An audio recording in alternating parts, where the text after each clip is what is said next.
Café Country, a sua dose de triatlo. Pega o seu café e vem com a gente. Olá, bem-vindos a mais um Café Country. Eu sou Wagner Espadoto e hoje vamos falar sobre recovery. Estamos aqui com Beto Nitrini, Sérgio Magalhães e Érica Magrice. E aí, pessoal, tudo bom? Como é que estamos aí nesse friozinho? Hoje tá muito frio. Eu tô Fala, aqui galera. com o Ermitão do meu lado. Tá tudo bem. Congelando, né? Estamos aqui. Você viu a Érica, você fala do frio, ela fala que eu sou o ermitão. Eu não entendo a relação. Qual é a relação? Sei lá, né? O ermitão, isolamento. É bullying, isso se chama bullying. Talvez seja por causa da barba, né? Vai saber também. Não, isso aqui é estilo, pessoal. Ou vocês têm, não adianta querer. Tem ou não tem, não é aquela coisa que você, vou deixar minha barba pra ficar bonito. Não dá. É o Capitão Caverna, né? Pessoal, hoje então, voltando pro nosso tema, que é bem interessante sobre recovery. Bom, o recovery é procurado por muitos atletas, indicado por quase todos os profissionais envolvidos com esporte. O recovery sempre esteve na moda. Mas o que é recovery? Será que já sabemos a quantidade para cada momento do ciclo ou treino? Qual a sua verdadeira importância e quais métodos realmente funcionam? Ele pode atrapalhar os processos que melhoram o nosso condicionamento? Para nos ajudar com estas e outras dúvidas, estamos aqui com a doutora Fernanda Lima, que é reumatologista e médica do esporte, diretora da clínica Move e responsável pelo ambulatório de atletas do HC. Fê, mais uma vez, obrigado por aceitar nosso convite, seja muito bem-vinda.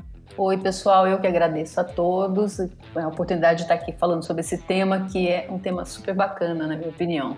Preparei algumas para você, viu? Deixa comigo aqui que hoje, nesse friozinho, vai ser tudo de bom. Fê, é o seguinte, com relação ao nosso tópico de hoje, eu acho importante a gente explicar para os nossos ouvintes como funciona o treinamento e adaptação do corpo, né? Então, de forma bem simples, assim, resumida, basicamente, quando você treina, você gera um estresse no corpo, em todos os sistemas. E é apenas por meio da absorção e adaptação dessa carga por esses sistemas que existe a evolução e que melhoramos no longo prazo. Não é incomum ver atletas utilizarem de forma indiscriminada as famosas botas de compressão, Theragun, banheira de gelo, soltura, liberação miofascial, massagens, enfim. Vários são os métodos de recuperação. Na minha época, a gente fazia recovery tirando um cochilo de tarde, ou fazendo um treino mais leve. Fala aí, Betão, você que é o rei do power nap, do cochilinho, hein, Betão? Quem me dera ter essa possibilidade, né?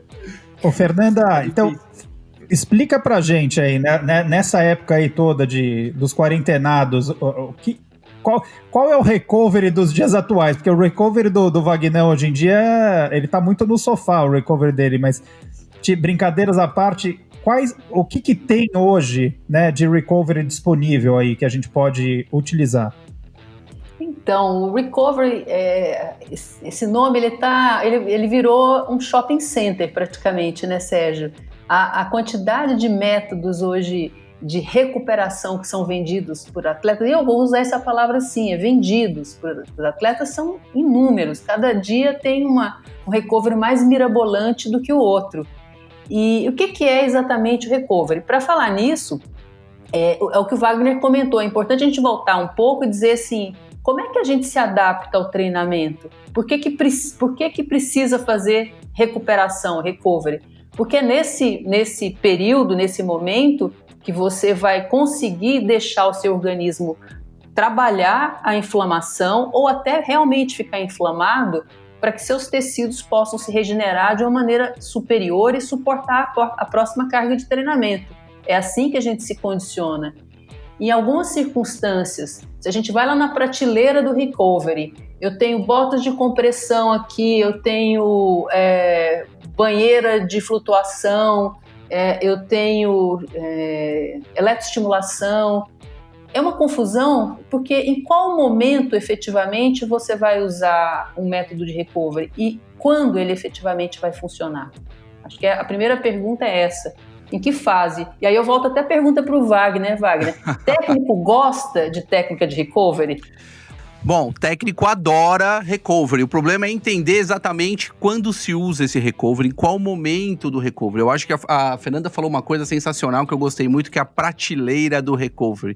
Eu não sei até que ponto isso se tornou algo muito mais comercial do que funcional para os atletas. Então, assim, eu acho que ter o recovery é importante, existe um momento correto para o recovery, né?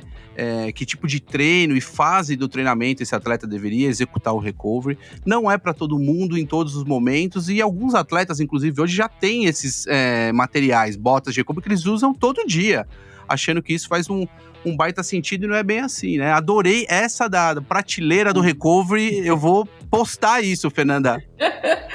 Porque eu já imagino, assim, vários andares, quem paga mais vai para um andar na altura dos olhos, quem paga menos vai um pouco para baixo. É uma área da medicina do exercício que está muito comercial, pessoal.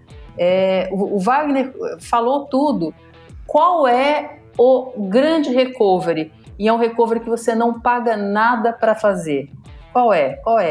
Soninho, né? Soninho, sono. É o power nap do Betão. Porque no sono é que nem você pegar, você vai lá, treina, faz o seu exercício, etc. Aí você pega o seu corpo e leva para um estaleiro biológico que não custa nada. É só você dar uma deitada. O seu organismo, tanto do ponto de vista mental quanto físico, nesse período de sono, vai liberar citocina anti-inflamatória, vai liberar fator de crescimento, até do ponto de vista neuromotor e neurocognitivo, dependendo do esporte que você faz, se você consegue ter as 4 fases de sono bem ajustadinhas, você vai ter uma memória motora melhor do que você treinou naquele dia. Para que mais? Então eu sempre falo para os atletas, o melhor recovery é dormir bem. E até a pergunta que eu ia fazer era até isso, sobre isso, né? A utilidade são realmente úteis todos esses métodos, né? Para, assim, de usar cotidianamente. E se é benéfico isso, e se faz sentido, né? Utilizar em todo treino, todo dia, você chegar em casa, fazer uma bota, fazer um Theragun, fazer eletroestimulação em casa, que hoje todo mundo tem, né? Então, vamos colocar assim, sei lá, a gente pode até voltar nessa questão do sono depois, mas isso que o Beto está falando. Então a gente tem aí as técnicas mais comuns de recovery. Massagem, e aí abre a subprateleira das subtipos de massagem possíveis. Alongamento, técnicas de calor ou de frio, né? De calor são as técnicas, as saunas. As de frio são inúmeras variações, água fria, banheira de gelo, a crioterapia mesmo, que você entra numa estrutura fechada que joga a temperatura lá para baixo por 2 a 3 minutos. Que mais? Os métodos elétricos, os métodos compressivos, que se parte do princípio que depois de um treino há um edema generalizado, edema de membros inferiores, aí você precisa drenar o líquido de volta para o coração. Deixa eu ver mais que outros métodos. Tanques de flutuação, que é um método muito em alta atualmente. Vocês sabem o que é o tanque de flutuação? Até tem aqui em São Paulo, viu? Para quem se habilitar. O que é, Fê? Explica para nós, o que é o tanque de flutuação? Vamos lá. O tanque de flutuação é uma técnica em que o atleta ele vai para uma banheira com a profundidade, sei lá, de 35, 40 centímetros, não é muita coisa.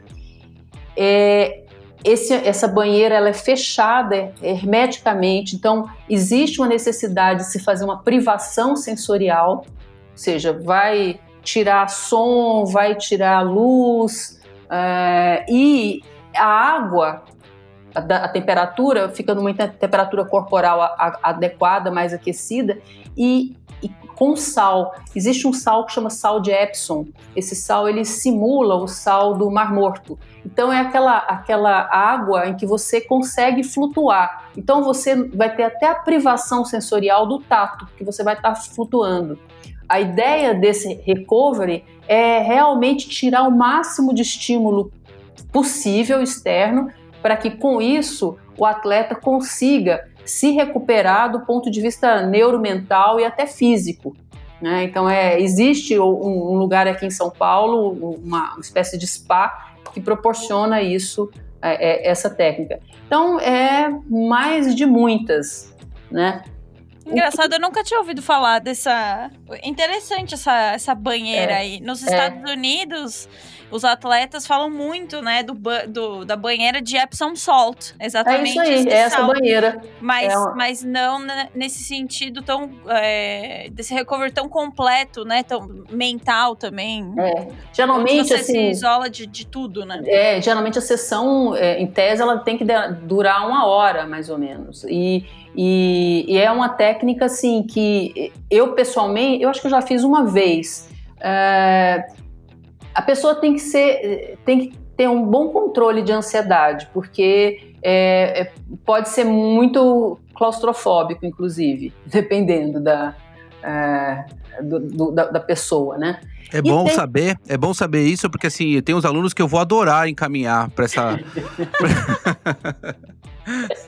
Pois é, mas a grande pergunta é o que eu preciso recuperar em determinadas fases do ciclo de treinamento?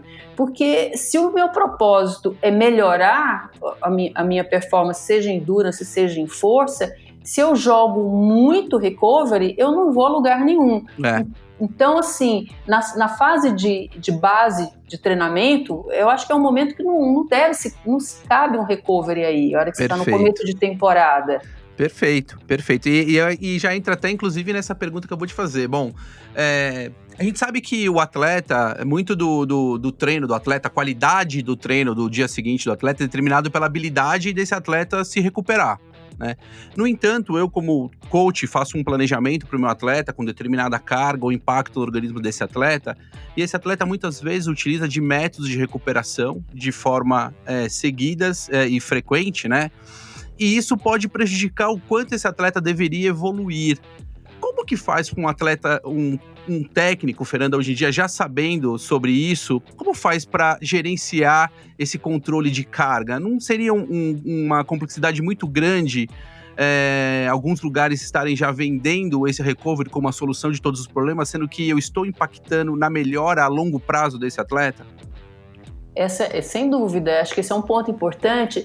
A grande vantagem é que a maioria dessas técnicas de recovery não realmente são eficazes do ponto de vista de minimizar a inflamação, entendeu?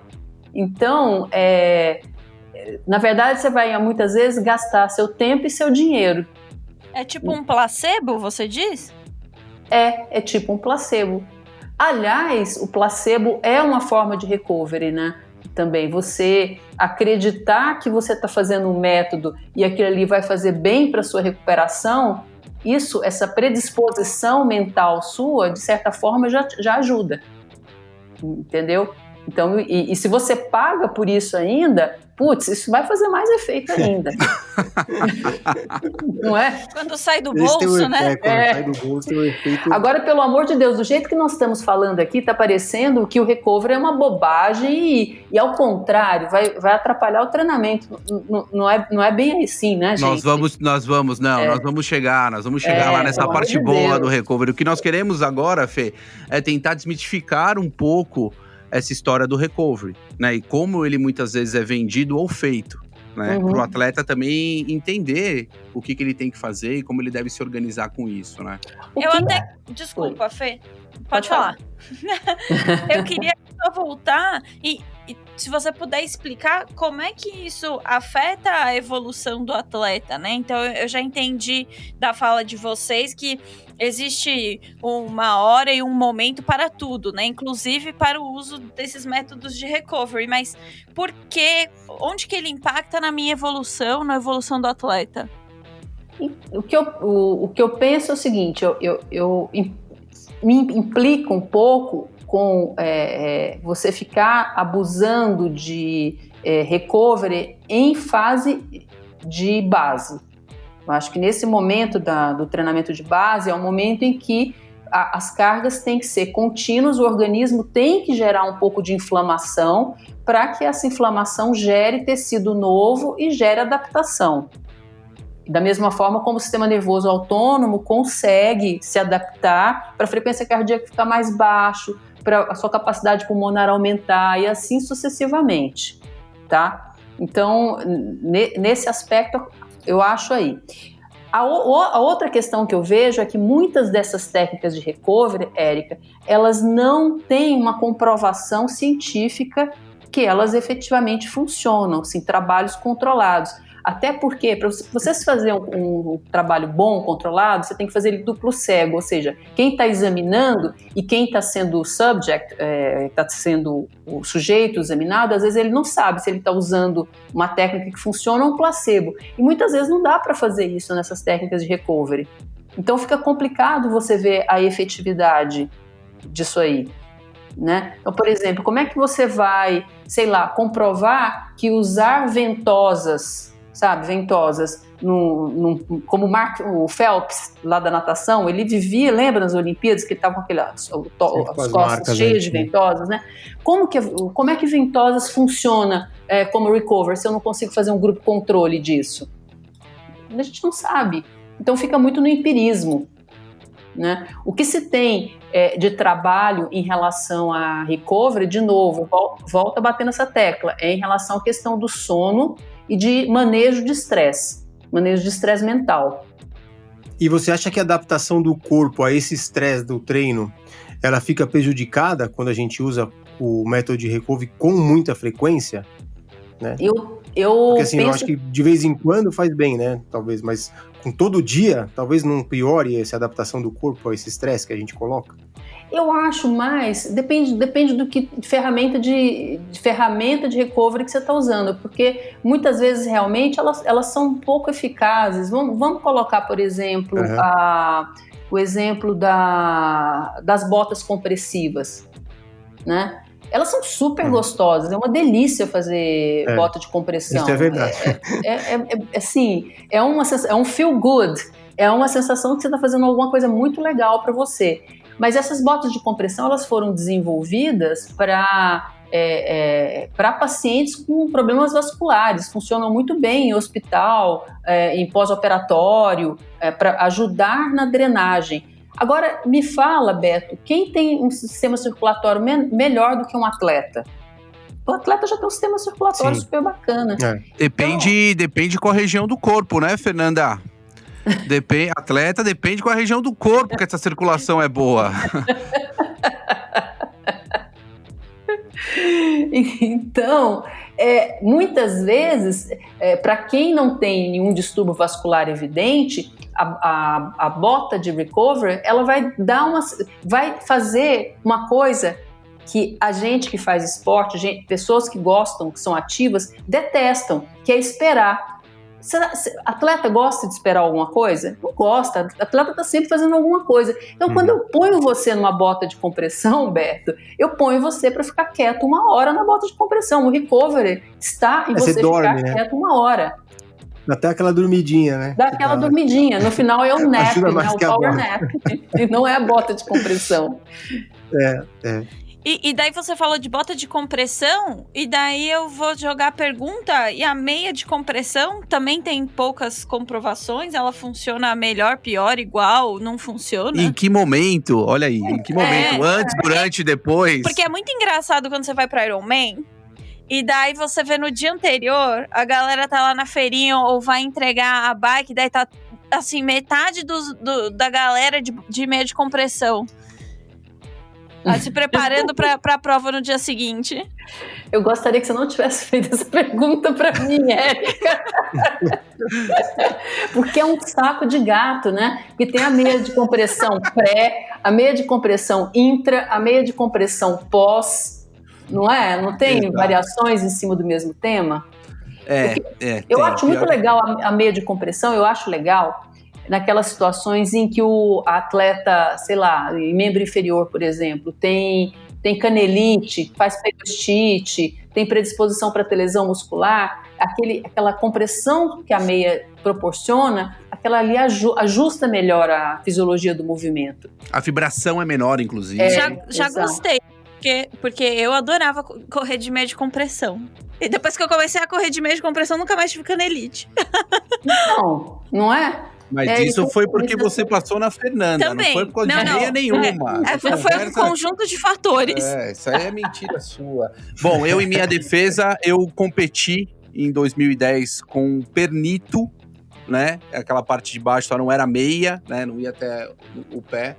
E o meu ponto era realmente lesão, e não por conta de mais nada, assim. Então, uma menor vibração, um possível, a gente imaginava naquela época, um possível melhora de retorno venoso, alguma coisa nesse sentido, né? Enfim, da bomba da panturrilha, esse tipo de coisa. Mas hoje em dia a gente vê, inclusive, em provas de ciclismo, ou mesmo em treinos de ciclismo, o atleta usar. E aí é evidente que não se pode julgar, porque você não sabe em que momento que o atleta está e por que ele está usando aquilo. Pode ser até por frio, mas a gente sabe que a comprovação daquilo realmente em termos de performance melhora ou mesmo recuperação, ela é complicada. E essas meias, a gente sabe também que elas funcionam muito mais na recuperação, né, pós-treino, do que durante o treino. Isso é engraçado, né? Você chegou a ver alguma coisa, Fê? Não, na verdade eu não tem nada, assim, tem pouquíssima coisa. O que é difícil é que às vezes você encontra trabalhos na literatura que foram patrocinados pelas empresas que estão vendendo recovery. Aí é muito complicado você ver, o viés é muito grande, isso, né? Então fica difícil. Eu, inclusive, estava falando disso com o Wagner hoje, porque existe um produto lá nos Estados Unidos que chama Amp Human, que é uma loção de bicarbonato de sódio que você passa na coxa, na perna, seja onde for, e na teoria você vai fadigar menos. Eu não sei explicar os termos técnicos aí, mas é isso que eu entendo, tá, do negócio. Uma coisa de xamã, assim, às vezes.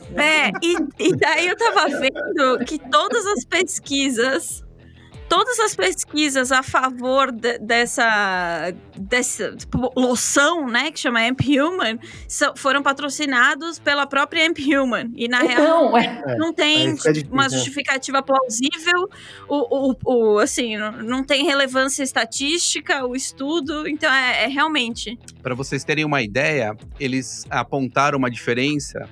Então, qual que é a fisiologia, basicamente, né? Então eu passo uma loção com bicarbonato de sódio, né, dérmico, e aí o que acontece é que eu tenho uma maior quantidade de bicarbonato para fazer uma suposta limpeza da minha acidose ali, né, como se fosse o tampão de bicarbonato. Na pele? É. E eles fizeram, e existem artigos científicos sobre isso já, depois eu te mando.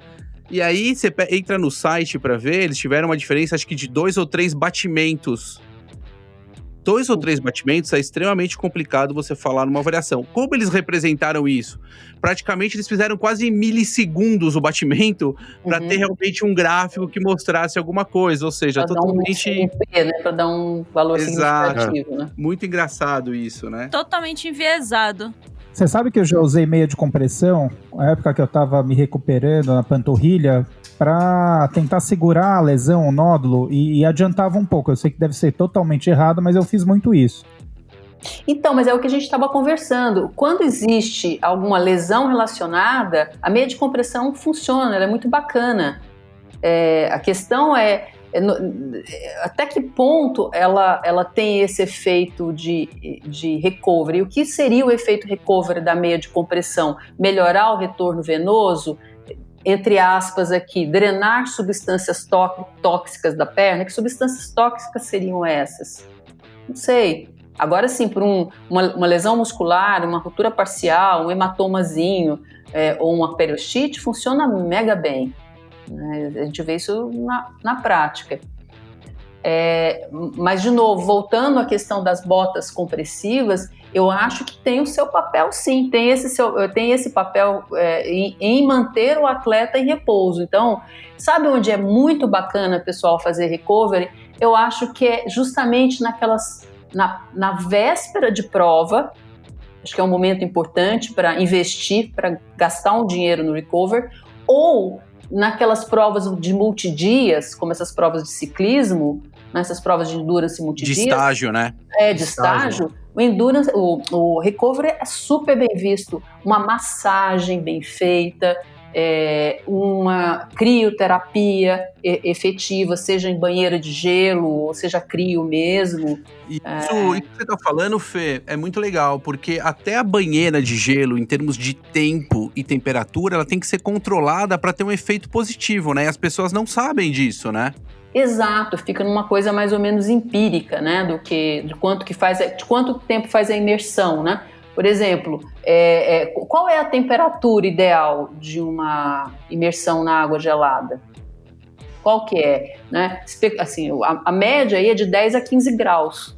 Isso, exatamente, 10 a 15 e acho que de 8 a 12 minutos, alguma coisa assim, né? Uma média aí de 10 minutos no máximo para ficar. Agora sim, tem aquelas ultra power banheiras ou sei lá, não sei nem como parece chama. Parece um cilindro aquilo, isso, né?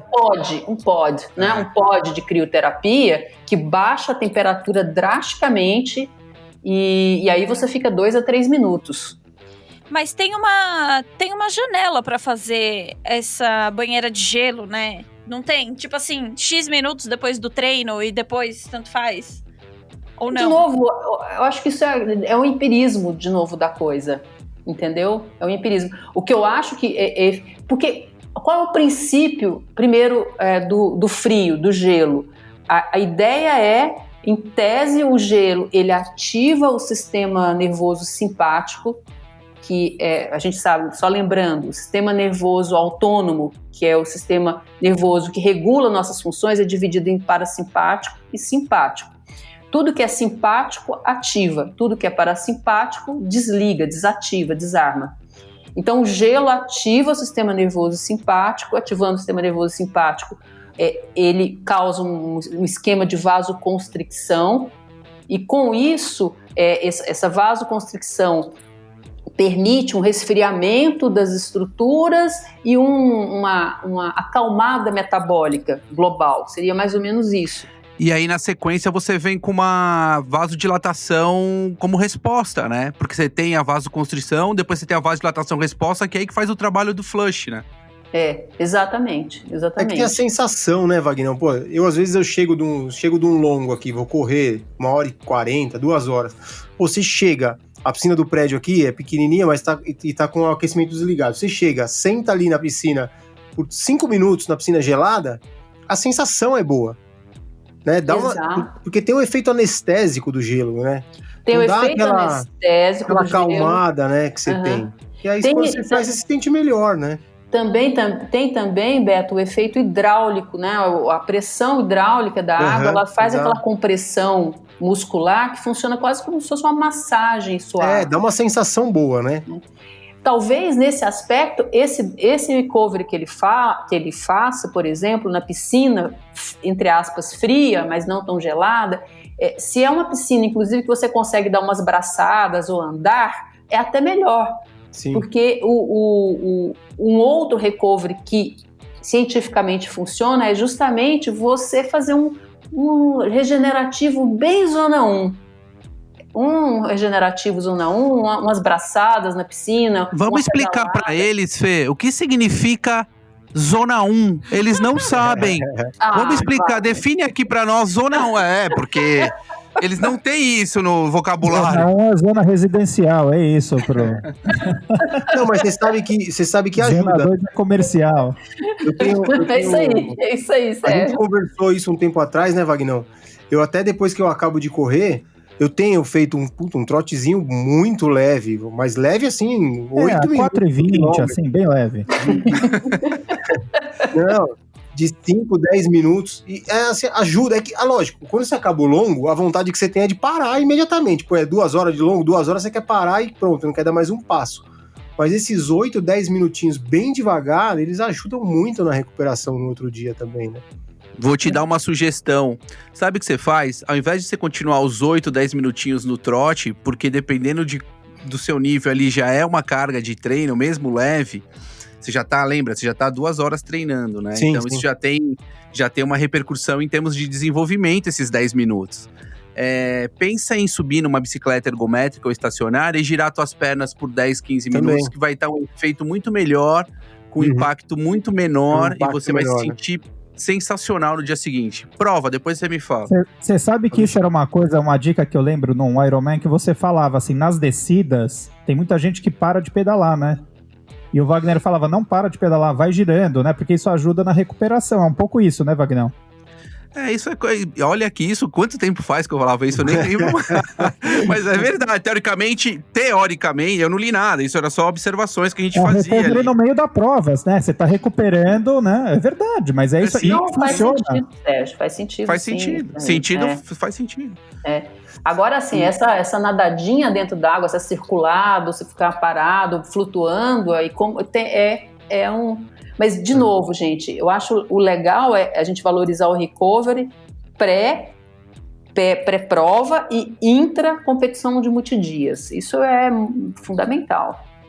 Né? E, doutora, assim, eu mesmo já tive, muita gente tem ainda o hábito de tomar o ibuprofeno, né, o Advil, depois de um treino longo ou muito forte, ou mesmo durante a prova, né? Às vezes tem gente que já leva um Advil para tomar no meio da corrida. O Advil vai patrocinar aqui hoje. Advil preventivo, né? Advil patrocina a gente. Mas eu li algum tempo atrás que esse medicamento, o ibuprofeno, não só não ajuda, como atrapalha na recuperação depois. É verdade isso? Pois é, essa pergunta é muito legal porque eu escuto isso há anos e bato nessa tecla com os atletas há anos. Esse vício aí fica quase como se fosse um ritual, né, de tomar o ibuprofeno. Sobre isso. A questão é que o ibuprofeno é um anti-inflamatório não hormonal, eficaz, ele funciona como anti-inflamatório. As pessoas em geral tomam para ter um efeito analgésico, no sentir dor durante o treino, esquecem que tem esse efeito anti-inflamatório, e esse efeito anti-inflamatório, dependendo da fase que você está, vai fazer um shutdown mesmo nesses sistemas celulares que estão promovendo reparo. Então não é uma coisa bacana. Tanto que a gente costumava usar anti-inflamatório, por exemplo, mais dias ou por uma dose maior em algumas lesões, e hoje a gente está cada vez mais usando menos anti-inflamatório, porque a gente acha que muitas vezes o anti-inflamatório atrapalha a reparação, o reparo tecidual. Então, esse é um ponto. E o outro ponto que eu quero marcar muito sobre o uso do anti-inflamatório dentro de competição em prova é o risco de uma sobrecarga renal. Então, esse é a pessoa está desidratada, usa o anti-inflamatório, que é uma substância que pode ter como efeito colateral uma piora da vascularização ali do rim, você pode ter uma sobrecarga renal de bobeira. É verdade, e tem um atleta, se não me engano, acho que foi por volta de 2000, eu não lembro agora, 2002, no Havaí. Esse atleta teve que realizar uma cirurgia em que colabou uma parte do intestino e do rim, porque ele desidratou tanto, e eu não sei se estava, evidente que eu não sei se estava associado à ingesta de anti-inflamatório. Mas é um problema recorrente isso em provas longas, e existe até uma orientação, por exemplo, aquelas pessoas que tomam anti-inflamatório, que tomam Advil, que não se deve tomar mais de 4 por dia, porque daí você começa a realmente ter problemas sérios. E às vezes os atletas não sabem disso, né, e tomam, né, Advil 1, 2, 3, 4, normalmente eles só tomam na prova, porque é onde você tem ali o acúmulo de carga e tempo que você está exposto na atividade, e você pode ter sim problemas seríssimos com isso, tem que realmente ficar muito ligado. Eu já tomei, confesso, não vou ser hipócrita de falar que não, e era realmente um ritual em que eu tinha estabelecido, por exemplo, na minha dieta, os momentos ou quilômetros onde eu ia tomar Advil, né, sempre me limitando a 2, 3, mas existia.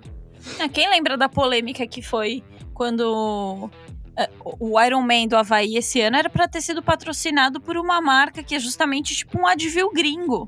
Lembra que era para tomar nos treinos? Foi uma puta polêmica, que eles falavam que estavam incentivando o uso desse medicamento. Farmaco, né? Exato, e não deveriam estar fazendo isso. Nossa, isso é totalmente inadequado, né? Exato. Deixa eu emendando um outro assunto. No fim do dia, sono, né? Vamos no básico, né? Do que Deus deu pra gente, né? Poder dormir, que é um super recovery, uma boa nutrição, né? E então, isso é o básico, né? Todo mundo pode, todo mundo tem. Se não fizer isso direito e quiser se for fazer todos os métodos de recovery possíveis no mundo, não vai adiantar, né? Isso vai virar um acessório que não funciona. É mais ou menos isso? Quer dizer, se não dormir direito, se não se alimentar direito, não adianta ficar se entupindo de recovery, de botas e de crioterapias, de outras coisas. Exatamente, Sérgio, é o back to basics mesmo, né?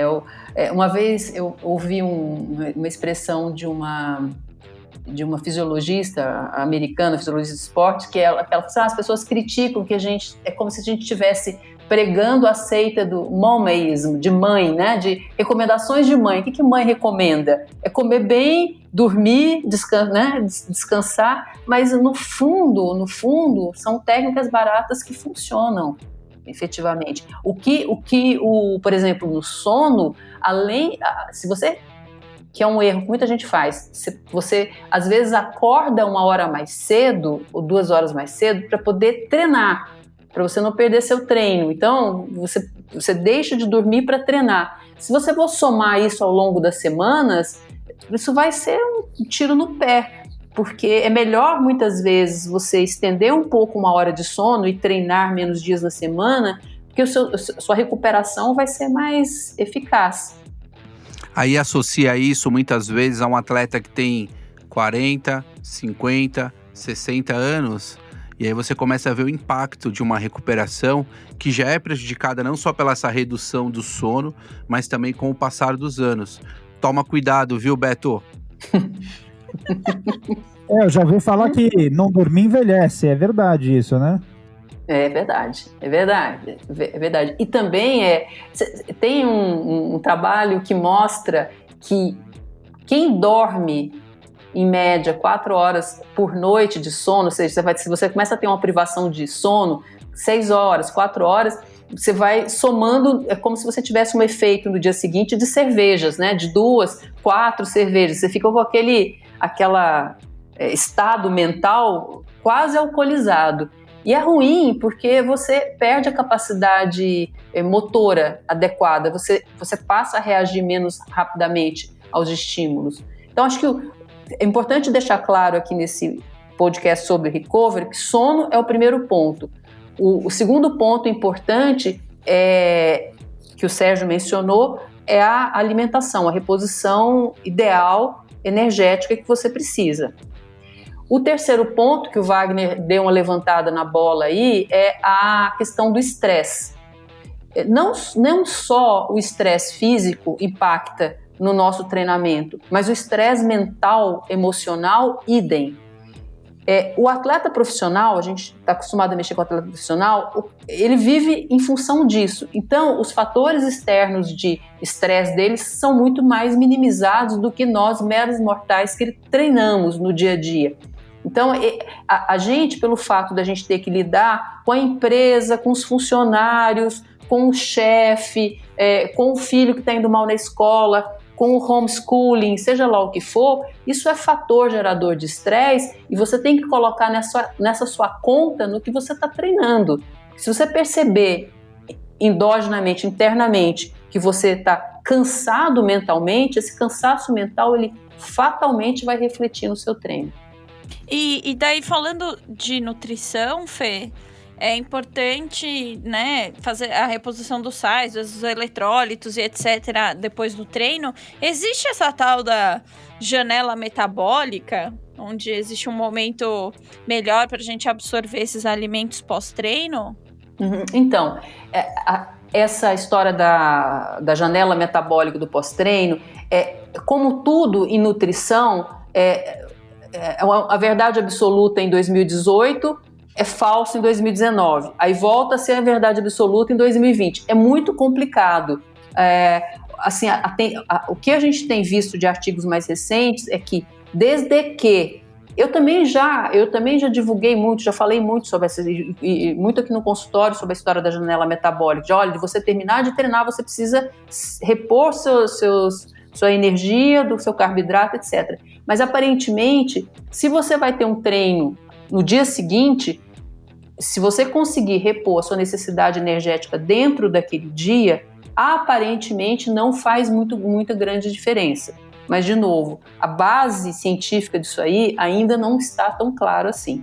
O importante não dá para ficar deficitário numa sequência de dias, não dá para ficar com baixa de glicogênio muscular numa sequência de dias. Aí você vai fatalmente pagar um preço. Aí a gente também volta naquele nosso episódio do Heads, né? Também é um dos fatores. Então, quem não ouviu, volta lá, abre lá nosso Spotify, volta lá no episódio de Heads pra vocês ouvirem. Foi um episódio que a gente gravou com a Fernanda também, inclusive. E o de sono? O de sono também é importante. O de sono, né? Exato. E o de Mindfulness, não tem um episódio de Mindfulness? Porque ainda não. Porque eu acho muito legal. Puxa, Mindfulness é uma técnica de recovery? Lógico que sim.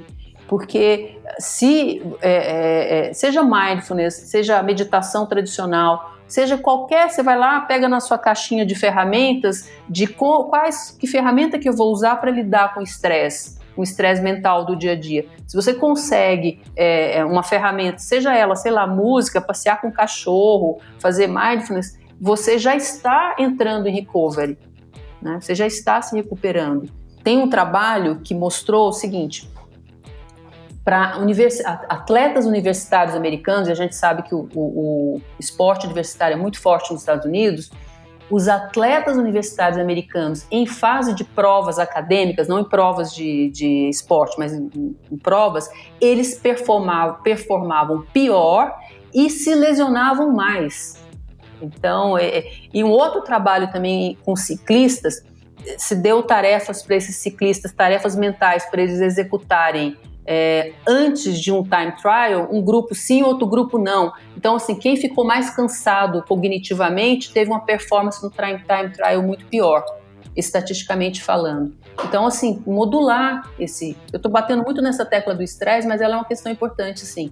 Então, assim, uma última colocação aqui, se você treinar, uma pessoa que treina aí 3, 4 vezes por semana, a sua corridinha, tal, não precisa usar todos esses métodos de recovery, né?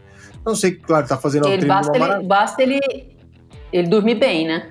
Não sei, vai fazer uma maratona, tem um treino de 30K, 35 km no fim de semana que ele vai correr, aí faz uma bota, tal. Metas que acaba treinando às vezes 2 vezes por dia, né? A gente quer acelerar a recuperação ao máximo, como o Vagnão falou aí, com a idade vai ficando cada vez mais difícil de recuperar. Então, nesse caso, qual que é o momento mais indicado para eu utilizar esses métodos de recuperação, né? Quando que a gente vai usar? Se é depois de um treino longo, se existe um dia fixo. Eu faço fisioterapia preventiva, né? Eu vou uma vez por semana, eu vou na fisioterapia, faço lá alguns tratamentos. Mas por causa de algumas vezes que eu já tive até, né? É o quadril, né, Beto? É o quadril. Puta, quem me deu esse quadril me acompanha, vai me acompanhar o resto da vida, né? Não tem jeito, não dá pra trocar. Então eu tenho que cuidar desse aqui. Então eu queria saber quando fazer essa... Quando fazer? Eu acho que o técnico tem uma parte importante nesse ponto. Aliás, eu poderia até colocar isso no Training Peaks, né, Wagner? Quando fazer o recovery. Olha, é uma boa ideia. Eu já passei. É uma ótima ideia. Eu cheguei a conversar com eles uma vez e soltei isso. Falei, pessoal, não dá para vocês fazerem recovery neste formato, né? Vocês treinam, fazem recovery, vocês não vão melhorar o que nós esperamos, né? Então, eu vou deixar você responder agora, senão eu vou falar basicamente a resposta e eu quero escutar de você. Eu acho que o recovery, ele é importante. A partir do momento que o atleta está com uma percepção e a percepção de esforço e de cansaço começa a ficar grande a ponto de você perceber que você não está no dia seguinte, no dia subsequente, rendendo tão bem. Então é um alerta, quando você está percebendo que você está batendo o overreaching, que você está passando ali do seu limite, e até uma maneira de você tirar o pé. Eu vou lá fazer, ao invés de fazer um treino à tarde de musculação, eu vou lá fazer banheira de gelo, entendeu? Então é uma alternativa. Então é perceber o quanto você está ficando cansado. É empírico, é subjetivo, mas é importante. Véspera de provas, pós-prova, se for multidias, e pós-prova, se for para se dar um presente. Porque, de novo, a melhor coisa é você ter a sensação de que você está cuidando bem do seu corpo. E ao fazer o recovery, ao fazer uma bota de compressão, a fazer uma crioterapia, a fazer uma massagem, você está com essa sensação de que você está cuidando do seu corpo. E isso por si só já tem um efeito mental, e não é nada de xamã, não, é uma coisa neuromental mesmo de resposta. Você falando essa história de xamã, já tô pensando em meter um cocar, juro por Deus. Pegar um charutão e começar a soprar nos caras no meio dessa prova. Você sabe que esse negócio da bota, eu tenho usado muito a bota hoje pra dormir, viu? É o meu recovery. Porque eu tenho a bota há muitos anos, mas como eu não tô treinando, eu uso ela pra dar uma relaxada e durmo com ela. Você tá tipo querendo ver se potencializa o efeito do sono, é isso? Que são dois, é o sono e a bota. É isso que você tá fazendo. Boto no timer e É uma delícia, não é, Sérgio? É super gostoso. É um gatilho, não é, para você descansar? É uma delícia. Eu sento no sofá na TV, hoje em dia meu recovery, ligo a bota e mando bala. Mas recovery do quê? Do quê? Você não tá treinando. É só o recovery de ter que aguentar o Wagner, entendeu? Aí isso me estressa demais, Fernanda. Você não faz ideia que é. Ele o dia inteiro me ligando, entendeu? Ele e a Érica. Então, a bota me ajuda nisso. Ó, eu queria... eu sei que o assunto hoje é recovery e a gente não tá falando, não entrando em nutrição, mas a suplementação é uma forma de recovery também, de alguma forma, não é? A gente não vai falar sobre isso, mas o suplemento ajuda com que eu me recupere mais rápido do que talvez a alimentação normal não me traga de forma mais acentuada, né? Determinados suplementos efetivamente ajudam, outros suplementos, eles entram na categoria aí de perfumaria, de cosmético, mas... É outra prateleira, outra prateleira de outra loja. Tá virando um supermercado isso aqui já, né? Mas você viu como ela descreveu? A gente vai ganhar, olha, eu vou ganhar tanto hater, eu não acho que mas não. Posso falar? Eu amo os haters. Você fica tranquila que deixa comigo que eu seguro esses aí. Betão, eu queria complementar uma coisa muito legal. Olha a sua frase, né? Quando você fez a pergunta pra Fernanda, você falou assim, um corredor que treina 3-4 vezes na semana, que fez um longo de 30. Bom, normalmente, os corredores amadores não fazem a base muito longa, eles fazem uma periodização que a gente chama tradicional, que ele coloca o 30K dele, não é no começo, né? Não é no meio da temporada ali para competir, depois ele vai fazer só os ajustes em termos de ritmos específicos de prova. Ele faz o 30K quando falta 15 dias, 21 dias para a prova. Veja que aí eu já não estou querendo melhorar muito mais o meu atleta, então a recuperação é fundamental. Aí eu posso sim fazer a bota, porque ele não vai ter um ganho, nossa, esse treino eu precisava continuar melhorando a performance dele, né? É um outro aspecto ali naquele treino. Então veja que nesse momento eu já posso. Nós aqui, eu e a Fernanda, nós não somos contra de forma nenhuma os métodos de recuperação. Nunca, não seríamos ingênuos nesse ponto. Mas existe sim momento, né? E esse momento... Especialmente, a Fernanda falou muito bem, tá estressado, tá mentalmente cansado, tá sentindo que o corpo vai dar uma desligada, vou fazer um recovery, né? Eu estou no começo de temporada, normalmente bem controlado, com uma progressão de cargas, não existe a menor necessidade de fazer um recovery, porque ele tá dormindo bem, ele tá se alimentando bem, ele tá fazendo uma progressão de carga ali, então tá tudo ótimo. Quando eu entro numa fase mais competitiva, não é nem uma fase específica, é uma fase mais competitiva, onde eu já não quero tantos ganhos com esse atleta em termos de VO2, limiar, nada mais disso, aí sim eu posso entrar com os métodos de recovery, porque quanto melhor descansado esse atleta, melhor ele vai treinar nos dias seguintes e vai chegar ótimo para a prova, principalmente no taper ou no picking. Entendeu como é que é? E outra coisa, cada método de recuperação, cada recovery, seja bota, seja banheira de gelo, seja banheira de água quente, massagem, existe... Primeira coisa, para cada atleta eu tenho uma resposta diferente, isso é importante, né? Tem atletas que não respondem da mesma forma, inclusive a pomadinha de bicarbonato, e eu tenho um tempo certo a ser feito, ou seja, quanto tempo eu vou massagear esse atleta, quanto tempo esse atleta vai ficar numa banheira de gelo ou numa banheira quente, qual é a temperatura dessa água para ter os melhores efeitos, porque senão fica realmente no empirismo, e aí o nosso resultado...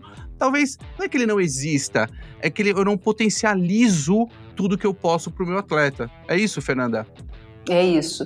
E voltando ao exemplo do Beto em relação... Você falou que você faz fisioterapia preventiva, não foi isso que você falou, Beto? Uma vez por semana. Então, se o atleta tem alguma particularidade específica, alguma predisposição para lesão, algum músculo que responde mal, alguma articulação que já teve uma lesão prévia, isso não é nem considerado, por exemplo, fazer uma fisioterapia preventiva, fazer uma massagem semanal, ou fazer alongamento passivo, isso é praticamente terapêutico. Você está, na verdade, prolongando a capacidade daquele atleta de treinar. É um passo antes da recuperação. E aí é super bem indicado. É sobrevivendo, Betão. É quase como já que a gente tá. Eu tenho uma lesão no piriforme que vira e mexe, ela aparece. Então, depois que ela curou, antes que ela apareça de novo, a gente sempre vai tratando, entendeu? Para evitar que ela reapareça. Não, que joga a primeira pedra quem não teve fascite plantar já, né? Fascite plantar não teve, escaparam. É muito comum, né? E é uma lesão que recorre e tem que fazer, às vezes, profilaxia mesmo. Oi, Sérgio, desculpa. Eu tenho uma última pergunta que eu não vou fazer porque já fizeram no meio, que é a história do desaquecimento do treino, enfim, que já foi falado. Mas a pergunta eu nem sei se faz sentido, mas o nosso corpo pode acostumar mal com o excesso de recovery? Ou seja, se eu fizer recovery desnecessariamente, o meu corpo pode acostumar a não criar uma defesa de se auto-recuperar? Existe isso ou é uma maluquice? Nossa, eu não consigo responder essa pergunta. Eu não sei. Não sei te dizer. Ótima pergunta, Serginho. Sensacional. Fernanda, por favor, Fernanda. Vamos disputar, Fernanda, agora. Dessa pergunta. Não, mas é verdade, porque as pessoas falam, enfim, sobre alimentação. Como se você desarmasse a capacidade de recuperar, é isso? Assim, quer dizer, a gente ouve falar muito de várias coisas. Poxa, você não pode ficar acostumando o teu organismo com isso, porque depois ele não vai produzir aquilo.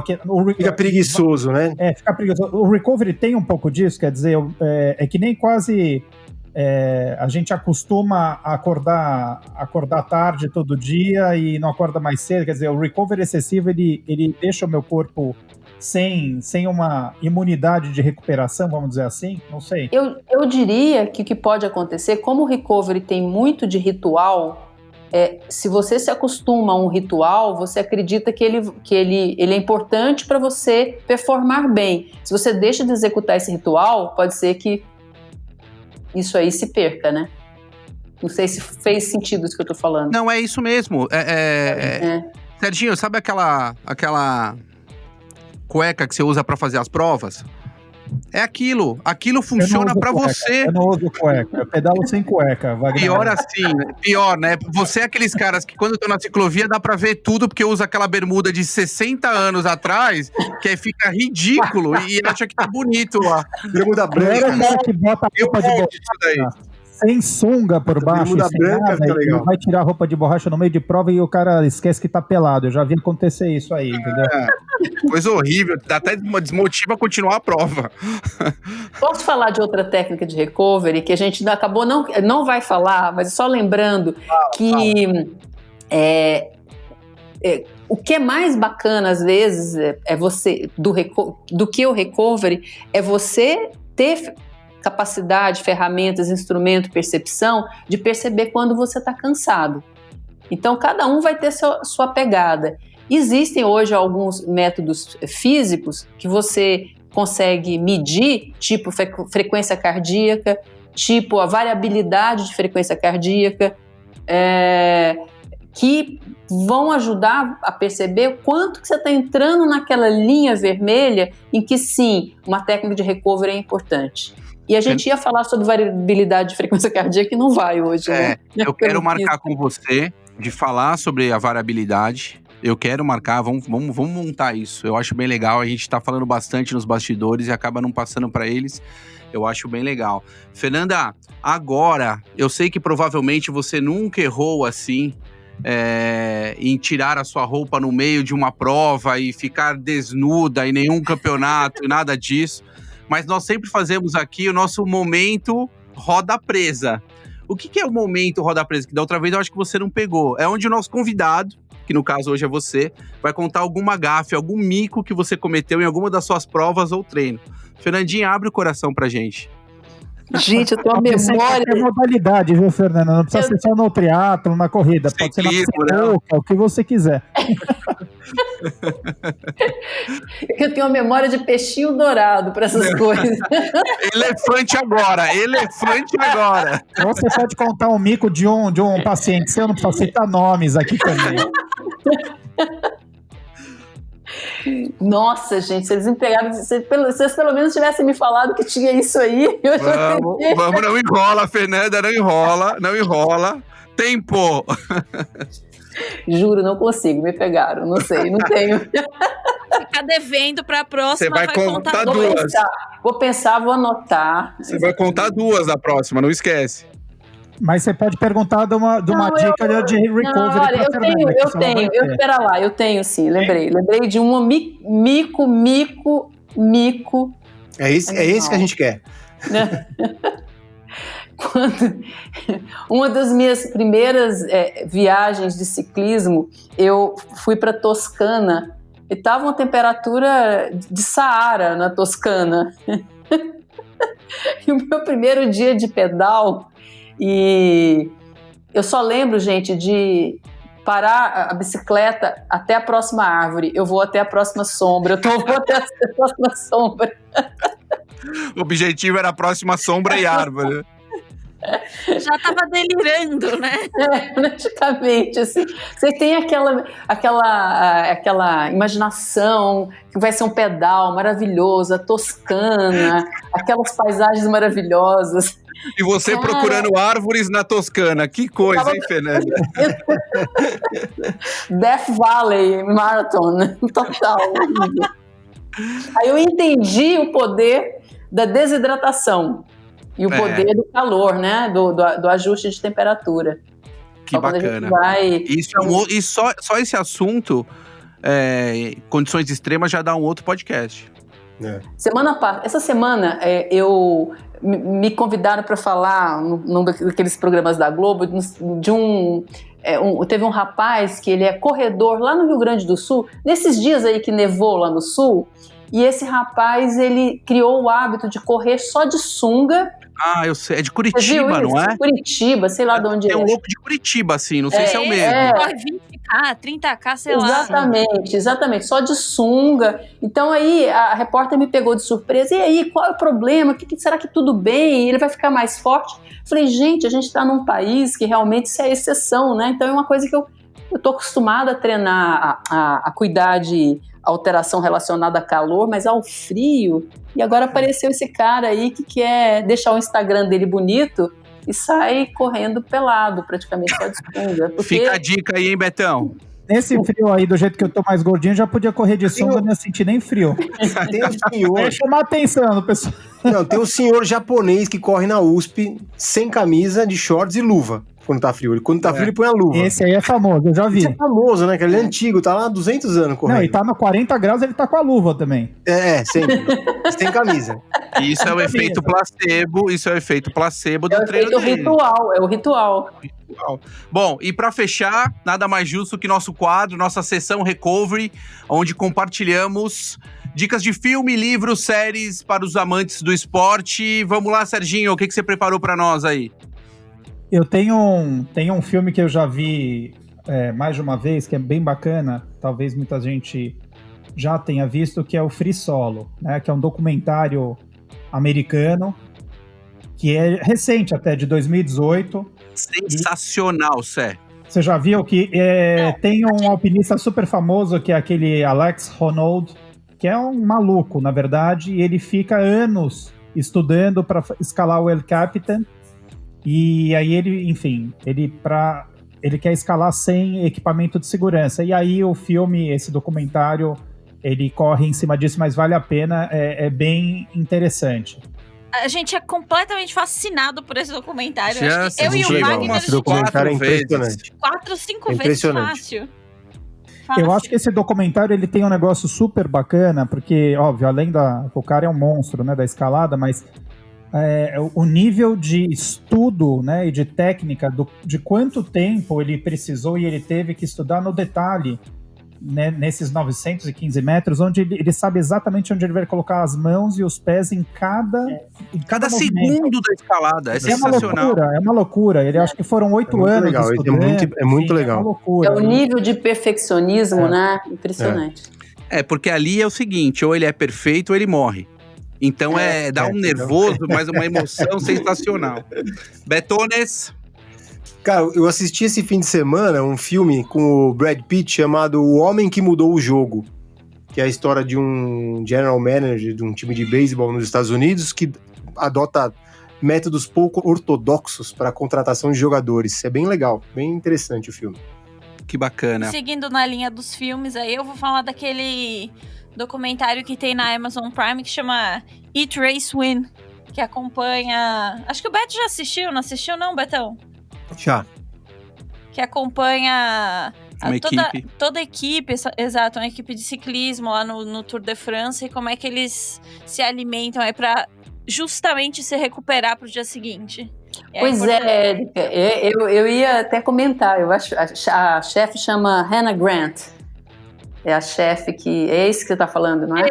Esse mesmo, eu não lembrava o nome dela, mas é esse aí. A gente vai dar um desconto pra você que você tá gestante. Nossa, eu não tô lembrando de nada. Tá fácil de lembrar as coisas. Bom, e a minha dica é um livro, como sempre, chama Pacing, né? E aí pros profissionais de educação física, estratégias individuais para ótima performance. É um livro do Kevin D. Thompson, que eu gosto muito, e a gente vai deixar a foto disponível para vocês. É um livro que fala sobre toda a regulação do ritmo de provas, como o organismo regula, a teoria de governador central. É bem interessante, eu usei muito no meu mestrado esse livro, gosto muito. É isso aí, pessoal. Fernanda, para finalizar, faço, não faço, o que faço... Nós não vamos discutir hoje, eu queria agradecer muito você, mais uma vez, eu quero marcar outros, eu quero deixar marcado, você sabe que você é nossa guest aqui oficial, então você tem que aparecer aqui mais vezes, tá? Muito obrigado, Fernanda. Obrigada, gente. Obrigado, viu, Fernanda? Obrigada, Sérgio. Obrigado, Beta, Érica. Obrigada aí, pessoal. Aproveitem para seguir a gente nas redes sociais. E se você quiser ver e acompanhar os próximos episódios, ouvir a Fernanda aqui numa próxima vez, não deixa de seguir lá no Spotify também, que daí vocês recebem as notificações. Nós vamos deixar também no comentário, no post, o e-mail da Clínica Move, o hashtag. O arroba. Exato. Valeu, pessoal. Até uma próxima. Obrigado. Valeu. Café Country, a sua dose de triatlon. Pega o seu café e vem com a gente.